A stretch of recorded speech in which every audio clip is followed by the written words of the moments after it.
Hello नमस्कार दोस्तों, हम यूजीसी नेट के लिए पेपर 2 पढ़ने वाले हैं। यहाँ पर हम पढ़ने वाले हैं एजुकेशन, जो कि हमारा पेपर 2 है। और नेट में हमारे 2 पेपर आते हैं, पेपर 1 और पेपर 2, जहाँ पर हमें पेपर 1 में 50 क्वेश्चन होते हैं और पेपर 2 में हमसे 100 क्वेश्चन पूछे जाते हैं। आज का जो हमारा टॉपिक रहने वाला है वो है लेवल्स ऑफ टीचिंग, शिक्षण के स्तर। ये जो शिक्षण के स्तर हैं ये हमें पेपर 1 में भी आते हैं। पेपर 1 में जो हमारा टीचिंग एप्टीट्यूड वाला पोर्शन है वहाँ पर लेवल्स ऑफ टीचिंग, शिक्षण के स्तर पूछे जाते हैं। तो 4 स्तर होते हैं शिक्षण के: autonomous development level, memory level, understanding level और रिफ्लेक्टिव लेवल। इन चारों स्तरों को अब हम डिटेल में पढ़ेंगे। हिंदी में भी हम देखेंगे और इंग्लिश में भी, दोनों लैंग्वेजेस में हम इनको लेवल्स को देखेंगे। जो लेवल्स ऑफ टीचिंग है वो मॉरिस एल बिगी ने 1976 में दिया था। अब यहाँ पर जो बिगी हैं इन्होंने 4 लेवल बताए हैं शिक्षण के। सबसे पहला हमारा ऑटोनोमस डेवलपमेंट लेवल है, जिसको स्वायत्त विकास स्तर भी बोलते हैं। फिर हमारा मेमोरी लेवल है, जिसको कि स्मृति स्तर कहा जाता है, जो कि लीस्ट थॉटफुल जो लेवल है वो इसे माना जाता है। फिर हमारा अंडरस्टैंडिंग लेवल है, जिसको कि समझ का स्तर कहा जाता है, जो कि हमारा थॉटफुल लेवल है, जिसमें कि मेमोरी लेवल से ज़्यादा थॉटफुल अंडरस्टैंडिंग लेवल जो है समझ का स्तर माना जाता है। अब नेक्स्ट जो हमारा लेवल है रिफ्लेक्टिव लेवल, जिसको कि चिंतनशील स्तर भी कहा जाता है। ये मोस्ट थॉटफुल लेवल होता है और हाईएस्ट लेवल जो है इसको माना जाता है। अब हम इनको डिटेल में पढ़ लेते हैं। सबसे पहला हमारा ऑटोनोमस डेवलपमेंट लेवल है, जो कि हमारा स्वायत्त स्तर माना जाता है। जैसा कि हमें नाम से ही पता चल रहा है, जहाँ पर कि बच्चा जो है वो बिना किसी फॉर्मल टीचिंग के जो है वो लर्निंग करता है। नेचुरली जो इन्वायरमेंट है उसका, वहाँ पर बच्चा जो है वो सीखता है। नेचुरली जो इंटेलेक्चुअल डेवलपमेंट है वो बच्चे का होता है इसके अंदर, ऑटोनोमस डेवलपमेंट लेवल के अंदर। यहाँ पर बच्चा जो है वो शिक्षण का जो केंद्र है वो स्वयं क्या होता है, बच्चा ही होता है। तो इसीलिए इसे छात्र केंद्रित जो स्तर है वो भी माना जाता है। ये हमारा ऑटोनोमस डेवलपमेंट लेवल हो गया, जहाँ पर कि बच्चे को किसी भी प्रकार की फॉर्मल टीचिंग जो है वो नहीं दी जाती है, खुद ही बच्चा जो है अपने इन्वायरमेंट में सीखता है। नेक्स्ट जो है अब हमारा लेवल है स्मृति स्तर, जिसको कि मेमोरी लेवल ऑफ टीचिंग कहा जाता है, जो कि हर्बार्ट ने दिया था। MH से हम इसे लर्न कर सकते हैं, M से मेमोरी और H से हमारा हर्बार्ट हो जाता है। तो हर्बार्ट ने दिया था हमारा मेमोरी लेवल। ये जो लेवल है इसको पहला स्तर वैसे माना जाता है टीचिंग के लिए, जहाँ पर कि फॉर्मल तरीके से टीचिंग जो है वो बच्चे को करी जाती है। इसको थॉटलेस या लीस्ट थॉटफुल लेवल भी माना जाता है। यहाँ पर बच्चे को जो भी हम सिखाते हैं उस पर हमारा जोर किस पर रहता है, मेमोराइजेशन पर, कि बच्चे को हमें क्या कराना है, याद करानी है जो भी इंफॉर्मेशन हम दे रहे हैं बच्चे को। तो याद कराने पर ज़्यादा ध्यान जो है यहाँ पर दिया जाता है बच्चे के अंदर। बच्चा जो है वो क्या करे, चीज़ों को लर्न कर ले, रट ले, इसी चीज़ पर हम ज़्यादा ध्यान मेमोरी लेवल पे देते हैं। इसीलिए ये वाला जो लेवल होता है ये लोअर क्लासेस के लिए ज़्यादा बेनिफिशियल रहता है, जहाँ पर कि बच्चा क्या करता है, चीज़ों को रटता है। फॉर एग्ज़ाम्पल, जैसे कि हमें बच्चों को टेबल्स लर्न कराने हैं, या बच्चों को हम कोई भी छोटे अगर बच्चे हैं तो उन्हें हम अल्फ़ाबेट्स लर्न कराते हैं, राइम्स बच्चे लर्न करते हैं, जहाँ पर कि बच्चों को मीनिंग भी नहीं पता होती कि वो पढ़ क्या रहे हैं, बस वो रट लेते हैं चीज़ों को। राइम्स लर्न करते हैं या वो अल्फ़ाबेट्स लर्न कर रहे हैं, वो वर्णमाला लर्न कर रहे हैं। तो ये सब हमारा किसके अंदर आ जाता है, स्मृति स्तर जो होता है उसके अंदर आता है। अब क्योंकि जो हमारी मेमोरी होती है, मेमोरी के अंदर ही आता है क्या करना, रिकॉल करना। देन जो हमने सीखा हुआ है उसको क्या करना, रिटेन करना। जो भी हम सीख रहे हैं, पढ़ रहे हैं, इन्फॉर्मेशन हम ले रहे हैं, हमें उसे क्या करना है, अपने माइंड में रिटेन करना है। ये हमारा किसका पार्ट हो जाता है, मेमोरी का पार्ट होता है। देन जो हमने रिटेन किया था, जो भी हमने समझा था, फिर उसको हम क्या करते हैं, रिकॉल करते हैं और रिकॉग्नाइज करते हैं। चीज़ों को हम क्या करते हैं, रिकॉल करते हैं और रिकॉग्नाइज करते हैं, पहचानने की कोशिश जो है वो करते हैं। तो सभी कुछ हमारा किस में आ जाता है, मेमोरी लेवल के अंदर आता है। अब जो पेपर 2 एजुकेशन का है, वहाँ पर स्टेप्स ऑफ मेमोरी लेवल पूछे जाते हैं। स्टेप्स से क्वेश्चन हमने देखे हैं मेमोरी लेवल के। तो ये जो स्टेप्स हैं इनको हम लर्न कर सकते हैं F3SE, जहाँ पर कि F हमारा होता है focus, then syntax, social system, support system और इवैल्यूएशन सिस्टम।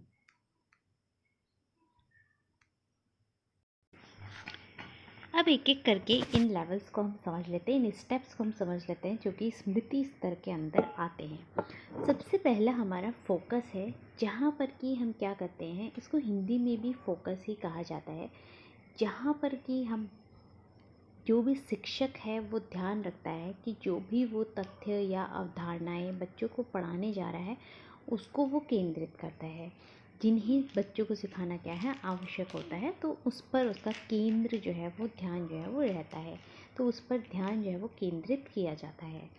फिर सिंटैक्स है, जिसको कि हिंदी में वाक्य विन्यास कहा जाता है, जहाँ पर कि शिक्षक जो है वो जो भी विषय वस्तु उनकी है, जो भी वो पढ़ाने जा रहे हैं, उसको वो क्या करते हैं, व्यवस्थित करते हैं और व्यवस्थित ढंग से उसे क्या करते हैं, प्रेजेंट करते हैं, प्रस्तुत करते हैं बच्चों के सामने।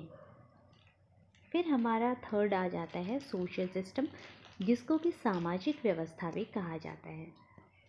अब इसके अंदर जो शिक्षक है वो जो भी उनके क्लास में गतिविधियां चल रही हैं, एक्टिविटीज़ चल रही हैं बच्चों से रिलेटेड, या जो भी बच्चे जो हैं वो कार्य कर रहे हैं, उनको क्या करता है, टीचर जो है वो देखता है, फोकस करता है।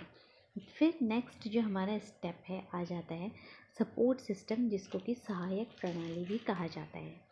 सहायक प्रणाली के अंदर जो भी सपोर्ट सिस्टम, एड्स वगैरह क्लास में यूज़ किए जाते हैं उनको ध्यान में रखा जाता है। रिसोर्सेज जो हैं वो सपोर्ट सिस्टम के अंदर आते हैं, सहायक प्रणाली के अंदर आते हैं, जहाँ पर कि हमारे क्या हो गई, जैसे कि हमारी बुक्स हो गई और ब्लैक बोर्ड हो जाता है, चार्ट है, तो ये सब जो सहायक सामग्री हैं वो इसी के अंदर आती हैं।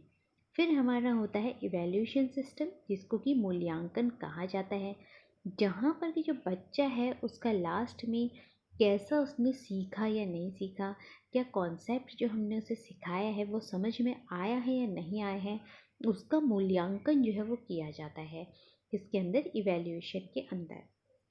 तो ये जो हमारे 5 स्टेप्स हैं ये इम्पॉर्टेंट है हमारे लिए मेमोरी लेवल के अंदर, स्मृति स्तर के अंदर। तो इनको ज़रूर ही हमें पढ़ना है, focus, syntax, social system, support system और इवैल्यूएशन सिस्टम। फोकस, वाक्य विन्यास, सामाजिक व्यवस्था, सहायक प्रणाली और मूल्यांकन। तो ये 5 स्टेप्स हमें ज़रूर से याद करने हैं। अब जो नेक्स्ट हमारा लेवल है वो हमारा होता है अंडरस्टैंडिंग लेवल, जिसको कि समझ का स्तर भी कहा जाता है, जो कि मॉरिसन ने दिया था।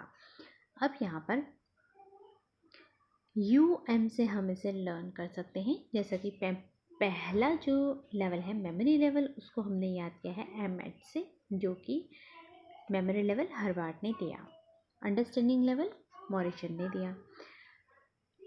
अंडरस्टैंडिंग जो लेवल है यहाँ पर क्या होता है, जो अंडरस्टैंडिंग लेवल है, जैसा कि हमें नाम से ही पता चल रहा है, यहाँ पर हमें क्या करना है, समझ जो है वो बच्चों के अंदर डेवलप करनी होती है। जो भी अवधारणाएं, कॉन्सेप्ट, सिद्धांत और प्रिंसिपल्स जो भी हम उन्हें सिखा रहे हैं, उनके बीच में जो रिलेशनशिप है उनको हम बच्चों को बताते हैं। तो संबंध जो है वो स्थापित करना होता है इसके अंदर, कि कोई भी कॉन्सेप्ट जो हम पढ़ रहे हैं या जो सिद्धांत हम पढ़ रहे हैं उसका हम अपने दैनिक जीवन में भी क्या यूज़ कर सकते हैं, वो भी हम यहाँ पर बच्चों को जो है बताते हैं।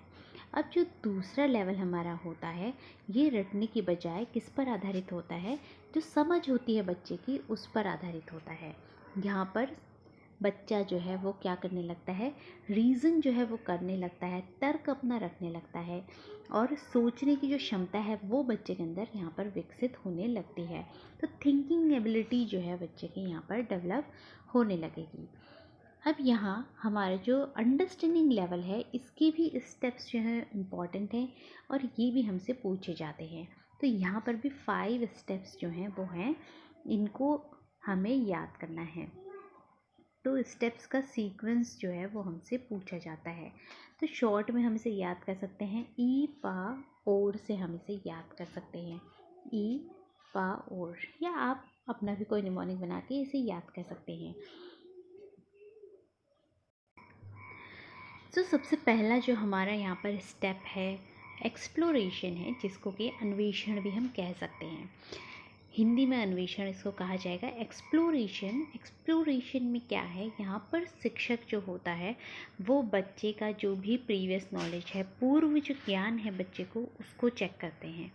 जो भी बच्चा पहले सीख कर आया है और उसकी स्मृति में क्या क्या है वो बच्चे का चेक किया जाता है एक्सप्लोरेशन के अंदर, जिसको कि अन्वेषण जो है वो कहा जाता है। फिर हमारा प्रेजेंटेशन होता है। प्रेजेंटेशन का मतलब है कि प्रस्तुतिकरण करना, प्रस्तुत करना। जो भी शिक्षक जो है वो पाठ उनका तैयार करके ले गए हैं या विषय वस्तु जो भी उनकी है उसको वो क्या करते हैं, बच्चों के समक्ष जो है वो प्रस्तुत करेंगे, बच्चों को पढ़ाएंगे, बच्चों को दिखाएंगे, सिखाएंगे। अब फिर हमारा हो जाता है एसिमिलेशन। एसिमिलेशन जो है ये होता है आत्मसातीकरण करना। बच्चों को जो भी अवधारणाएं या कॉन्सेप्ट्स जो है बच्चों को सिखा रहे हैं उनको बच्चा क्या कर ले, आत्मसात कर ले। उनको बच्चा जो है वो समझ कर उनको सीख ले बच्चा, उसी को हम क्या कहते हैं, आत्मसातीकरण जो है कहा जाता है। यहाँ पर बच्चा क्या करेगा, जो भी उनका ज्ञान है, पूर्व में जो उनका ज्ञान था उसके साथ वो अपना नया ज्ञान जो है उसको भी क्या करेगा, जोड़ लेगा और सीख जाएगा। फिर हमारा आता है ऑर्गेनाइजेशन, जिसको कि क्या कहा जाता है, संगठन जो है वो कहा जाता है। इसमें बच्चा जो भी बच्चे ने सीखा हुआ होता है, यहाँ पर बच्चा जो है वो जो शिक्षक है उसकी सहायता के बिना, उसकी मदद के बिना जो बच्चा है क्या करता है, चीज़ों को जो भी उसने सीखा है उसको ऑर्गेनाइज करेगा और उसको अपने शब्दों में फिर वो क्या करेगा, बताएगा। तो वो हमारा क्या हो जाता है, ऑर्गेनाइजेशन होता है। फिर हमारा है रिसाइटेशन। रिसाइटेशन में क्या होता है, अभिव्यक्ति भी बोल सकते हैं हम इसे, या हम इसे पाठ भी जो है वो बोल सकते हैं। ये हमारा लास्ट चरण होता है अंडरस्टैंडिंग लेवल का, समझ स्तर का, जहाँ पर कि बच्चा जो है वो क्या हो जाता है, दक्ष हो जाता है कि बच्चा जो है वो जो भी उसने सीखा हुआ है उसको वो बोलकर ओरल रूप से, मौखिक रूप से जो है वो समझा सके, अपना जो भी उसने ज्ञान लिया हुआ है उसको वो बता सके। तो वो उसमें क्या हो जाता है, एक्सपर्ट जो है यहाँ पर हो जाएगा रिसाइटेशन के अंदर। तो ये हमारे 5 स्टेप्स थे अंडरस्टैंडिंग लेवल के, जहाँ पर कि हमारे एक्सप्लोरेशन हो गया, प्रेजेंटेशन हो गया, एसिमिलेशन हो गया, ऑर्गेनाइजेशन और रिसाइटेशन।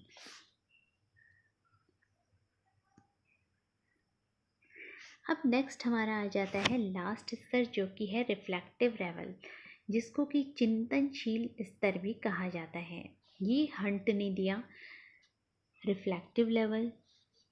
रिफ्लेक्टिव जो लेवल होता है ये आलोचनात्मक स्तर भी कहा जाता है इसे। चिंतनशील जो है स्तर ये होता है जहाँ पर कि बच्चा क्या करता है, उसके अंदर जो है वो डेवलप होती है क्रिटिकल थिंकिंग, लॉजिकल थिंकिंग, और जो बच्चा होता है तर्क करना सीखता है। तर्क करने सीखने के साथ साथ डिसीजन मेकिंग जो है वो भी इस स्तर के अंदर बच्चे में डेवलप हो जाती है। और यहाँ पर जो बच्चा है, कोई भी प्रॉब्लम अगर उसके सामने आती है तो वो उसे इंडिपेंडेंटली, स्वतंत्र रूप से सॉल्व करने के लिए सक्षम जो है वो हो जाता है रिफ्लेक्टिव लेवल के अंदर। ये लेवल जो है वो हाईएस्ट लेवल होता है।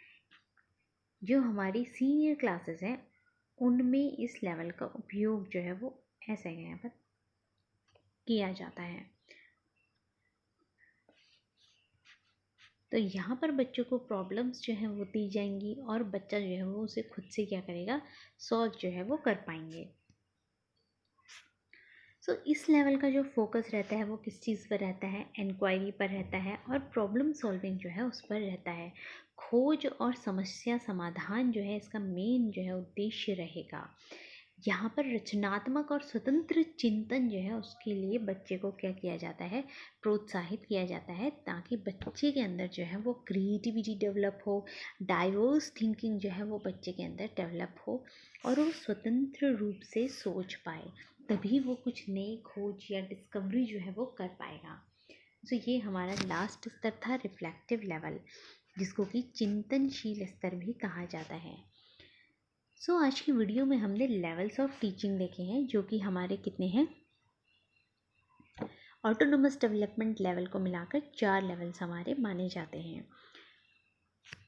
अगर आपको वीडियो पसंद आया हो तो लाइक ज़रूर कीजिएगा और चैनल सब्सक्राइब नहीं किया तो सब्सक्राइब भी कर लीजिए। Thank you for watching.